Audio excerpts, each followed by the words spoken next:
నమో బుద్ధాయ. జై భీమ్, జై భారత్, జై సంవిధాన్. ఫ్రెండ్స్, బహుజన యుద్ధభేరి యూట్యూబ్ ఛానల్కు స్వాగతం పలుకుతున్నాను. ఈ ఛానల్ను సబ్స్క్రైబ్ చేయండి, షేర్ చేయండి, లైక్ చేస్తారని చెప్పి నేను విజ్ఞప్తి చేస్తున్నాను. ఈరోజు నేను మాట్లాడాలనుకున్న టాపిక్ నియంతృత్వం, కులాధిపత్యం అంతమొందించకుండా ప్రజాస్వామ్యం పేరుకేనా. మరలా ఒకసారి చెప్తాను. నియంతృత్వం మరియు కులాధిపత్యం అంతమొందించకుండా ప్రజాస్వామ్యం కేవలం పేరుకేనా.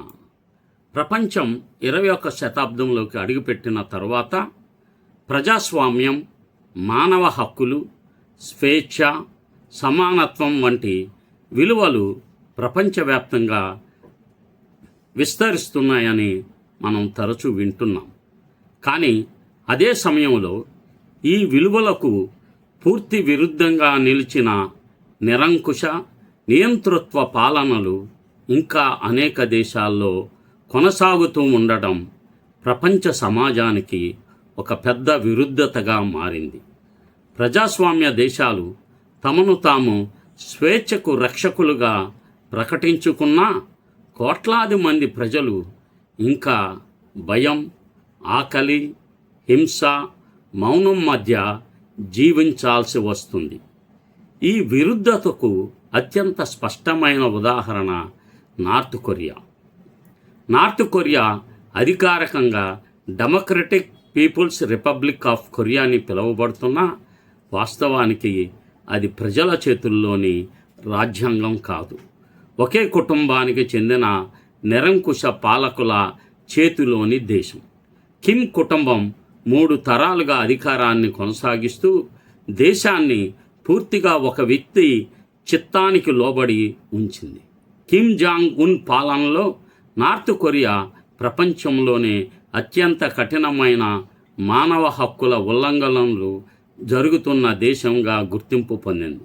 ప్రజలకు మాట్లాడే హక్కు లేదు, ఆలోచించే స్వేచ్ఛ లేదు, ప్రశ్నించే ధైర్యం లేదు.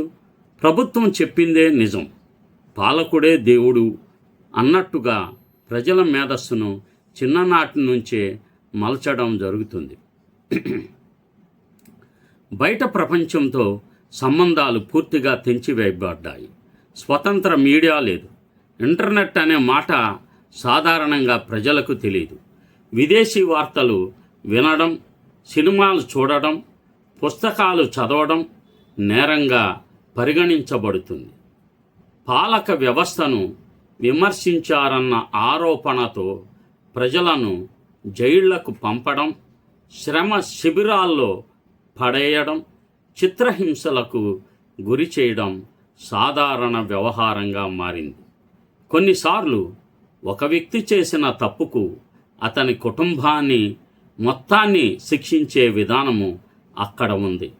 మహిళలు, బాలికలు లైంగిక హింసకు గురవుతున్న న్యాయం కోరే అవకాశం వారికి ఉండదు.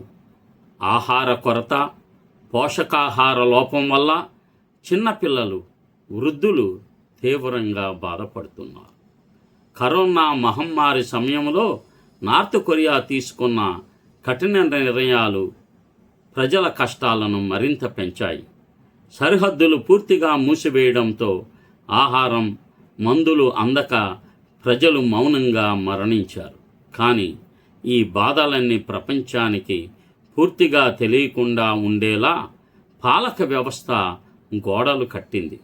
ఆటో వాంబియర్ అనే అమెరికా యువకుడి ఘటన ఈ దేశంలోని అమానుషత్వాన్ని ఒక్కసారిగా ప్రపంచానికి చూపింది. ఒక చిన్న ఆరోపణతో అరెస్ట్ చేసిన యువకుడిని తీవ్ర హింసకు గురి చేసి కోమాలోకి నెట్టివేసి చివరకు అతని మరణానికి కారణమయ్యారు. ఈ ఘటన ప్రపంచాన్ని కదిలించిన నార్త్ కొరియా పాలన మాత్రం కదలలేదు. నార్త్ కొరియా ఒక్కటే కాదు, ఇలాంటి నిరంకుశ పాలనలు ఇంకా అనేక దేశాల్లో ఉన్నాయి. ఆసియాలోని చైనా, మయన్మార్, ఆఫ్ఘనిస్తాన్, మధ్యప్రాచ్యంలో సిరియా, ఇరాన్, సౌదీ అరేబియా, ఆఫ్రికాలో ఎరిట్రియా, సుడాన్, చాడ్, యూరప్లో రష్యా, బెలారస్ వంటి దేశాల్లో ప్రజాస్వామ్య విలువలు బలహీనంగా ఉన్నాయి లేదా కొన్ని చోట్ల పూర్తిగా లేవు. ఈ దేశాల్లో పాలకులు అధికారాన్ని తమ సొంత ఆస్తిలా భావిస్తారు. ఎన్నికలు జరిగినా అవి నిజమైన ప్రజాస్వామ్యాన్ని ప్రతిబింబించవు. మీడియా నియంత్రణ, ప్రతిపక్షాల అణిచివేత, నిరసనలపై కాల్పులు ఇవన్నీ సాధారణంగా మారాయి. ఇలాంటి దేశాల ప్రజలు నార్త్ కొరియా ప్రజలతో పోలిస్తే కొంత తేడా ఉన్న వారి మౌలిక పరిస్థితి ఒకటే: భయంతో జీవించడం, మౌనంగా ఉండడం, అన్యాయాన్ని సహించడం. ప్రశ్న ఇక్కడే ఉత్పన్నమవుతుంది. ప్రపంచ దేశాలు ఎందుకు వీరిని విముక్తి చేయలేకపోతున్నాయి? ఐక్యరాజ్య సమితి ఎందుకు ఈ నిరంకుశ పాలనపై కఠినంగా చర్యలు తీసుకోలేకపోతుంది? దీనికి కారణం మానవత్వం లేకపోవడం కాదు, ప్రపంచ రాజకీయాల సంక్లిష్టత. నార్త్ కొరియా విషయంలో చైనా, రష్యా వంటి శక్తివంతమైన దేశాల మద్దతు ప్రధాన అడ్డంకి. నార్త్ కొరియా చైనాకు ఒక భౌగోళిక రక్షణ గోడగా పనిచేస్తుంది. అక్కడ పాలన మారితే శరణార్థుల ప్రవాహం, సైనిక అస్థిరత వస్తుందేమో అనే భయం చైనాకుంది. రష్యా తన వ్యూహాత్మక ప్రయోజనాల కోసం నార్త్ కొరియాతో సంబంధాలు కొనసాగిస్తుంది.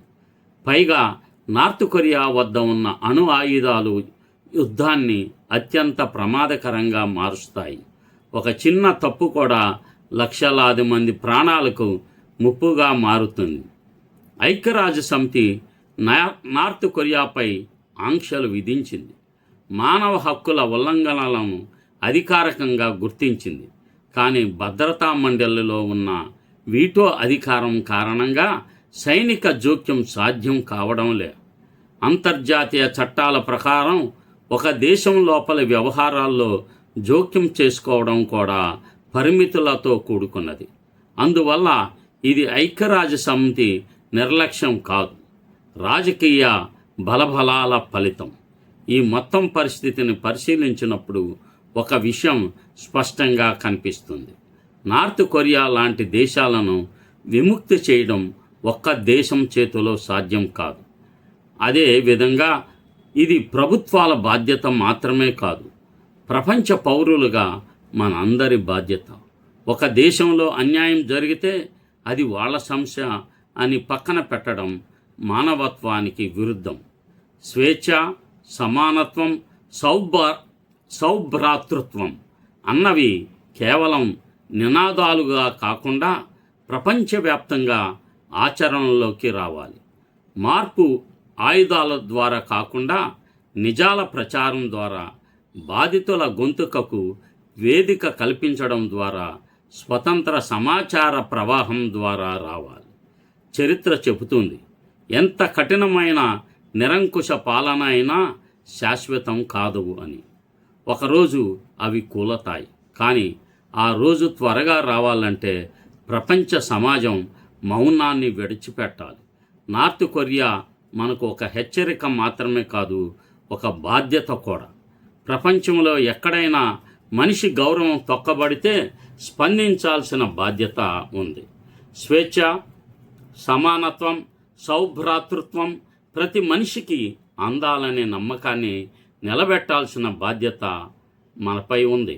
అప్పుడే నార్త్ కొరియా మాత్రమే కాదు, ప్రపంచంలోని అన్ని నిరంకుశ దేశాలు ఒకరోజు చరిత్ర పుటల్లో మాత్రమే మిగిలిపోతాయి.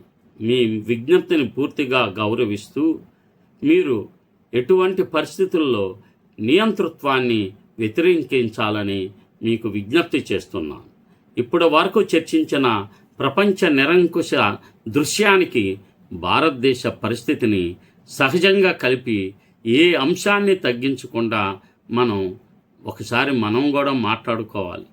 నార్త్ కొరియా వంటి దేశాల్లో కనిపించే నిరంకుశ పాలనపై దృష్టి పెట్టినప్పటికీ ఒక చేదు నిజాన్ని మనం తప్పక అంగీకరించాలి.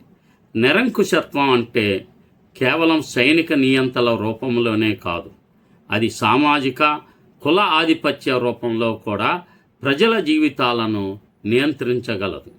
ఈ కోణంలో చూస్తే భారతదేశంలో కూడా పూర్తి స్థాయి ప్రజాస్వామ్యానికి చేరుకుందా అనే ప్రశ్న తప్పనిసరిగా ఎదురవుతుంది. భారతదేశం ప్రపంచంలో అతిపెద్ద ప్రజాస్వామ్యంగా ప్రకటించబడుతున్న సమాజం లోతుల్లోకి వెళ్ళి చూస్తే వేల సంవత్సరాలుగా కొనసాగుతున్న కుల ఆధారిత ఆధిపత్య వ్యవస్థ ఇప్పటికీ అనేక రూపాల్లో కొనసాగుతూనే ఉంది.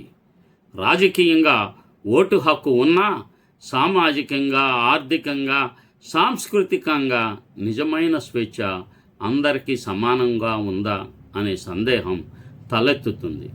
ఆధిపత్య కులాలు తమ చారిత్రక శక్తిని మతం, సాంప్రదాయం, ఆచారం పేరుతో నిలబెట్టుకుంటూ మిగిలిన కులాలను పాలిత స్థితిలోనే ఉంచాయి. ప్రత్యేకంగా బ్రాహ్మణ, వైశ్య, ఆర్య, క్షత్రియ మరియు ఇతర ఆధిపత్య కులాల సంపద, పరిపాలన, మత సంస్థలు, విద్యా వ్యవస్థలను ఆధిపత్యాన్ని నిలబెట్టుకున్న విధానం ఒక రకమైన సామాజిక నియంతృత్వంగా మారింది. ఈ పాలన తుపాకులు, ట్యాంకులతో కాదు, కానీ ఆలోచనలతో, భయంతో, అపరాధ భావనతో, ఇది సహజం అనే బోధనతో సాగింది. ఫలితంగా ఓబీసీలు, ఎస్సీలు, ఎస్టీలు, మైనార్టీలు వేల సంవత్సరాలుగా పాలిత కులాలుగానే మిగిలిపోయాయి. ఇక్కడ కూడా మాట స్వేచ్ఛ ఉందని రాజ్యాంగం చెబుతుంది. కానీ వాస్తవంలో కులాధిపత్యాన్ని ప్రశ్నించిన వారికి సామాజిక బహిష్కరణ, దాడులు, తప్పుడు కేసులు, హత్యలు ఎదురవుతున్నాయి. విద్య, ఉద్యోగాలు, భూమి, సంపద, మీడియా, న్యాయ వ్యవస్థ ఈ అన్నిటిలో ఆధిపత్య కులాల ప్రభావం స్పష్టంగా కనిపిస్తుంది. ఇది నార్త్ కొరియాలో కనిపించే నిరంకుశ పాలనకు భిన్నమైన రూపమే కానీ ఫలితం మాత్రం అదే. ప్రజలపై నియంత్రణ, అసమానత, భయం. అందువల్ల ఈ సందేశం నిరంకుశత్వం ఒక దేశపు సరిహద్దులతో పరిమితం కాదు. అది ఎక్కడైనా ఉండవచ్చు. రాజకీయ వ్యవస్థలో, సైన్యంలో, సమాజపు నిర్మాణంలో కూడా ఉండవచ్చు. నార్త్ కొరియా ఒక కుటుంబం చేతిలో ఉంది. భారతదేశం ఆధిపత్య కులాల వ్యవస్థ రూపంలో పనిచేస్తుంది. రెండు చోట్ల బాధితుడు సాధారణ ప్రజలే. కాబట్టి ప్రపంచ పౌరులుగా మనం కోరుకునే స్వేచ్ఛ, సమానత్వం, సౌభాతృత్వం అనేవి కేవలం ఇతర దేశాలపై వ్యాఖ్యలు చేసే విలువలు కావు. అవి మన సమాజంలో అమలవ్వాలి. కులాధిపత్యాన్ని ప్రశ్నించకుండా సామాజిక అసమానతలను అంగీకరిస్తూ నిజమైన ప్రజాస్వామ్యం ఉందని చెప్పుకోవడం ఒక మాయ మాత్రమే. ఈ వ్యాసం ముగింపు కూడా ఒక హెచ్చరిక చేస్తుంది, ఒక పిలుపు కూడా ఇస్తుంది. నార్త్ కొరియా లాంటి దేశాల్లో ప్రజలను విముక్తి చేయాలంటే ప్రపంచం మౌనం విడిచిపెట్టాలి. అదేవిధంగా భారతదేశంలో కులాధారిత నిరంకుశత్వం నుంచి ప్రజలను విముక్తి చేయాలంటే సమాజం తనలో తాను మారాలి. అప్పుడే ప్రజాస్వామ్యం కాగితాలపైన కాదు, ప్రజల జీవితంలో నిజంగా కనిపిస్తుంది. నమో బుద్ధాయ. జై భీమ్, జై పూలే, జై బహుజన్, జై ప్రభుత్వ భారత్, జై సంవిధాన్. ఈ బహుజన యుద్ధభేరి యూట్యూబ్ ఛానల్ను మీరు సబ్స్క్రైబ్ చేయండి, షేర్ చేయండి, లైక్ చేయండి. అందరికీ తెలియజేస్తారని చెప్పి నేను విజ్ఞప్తి చేస్తున్నాను.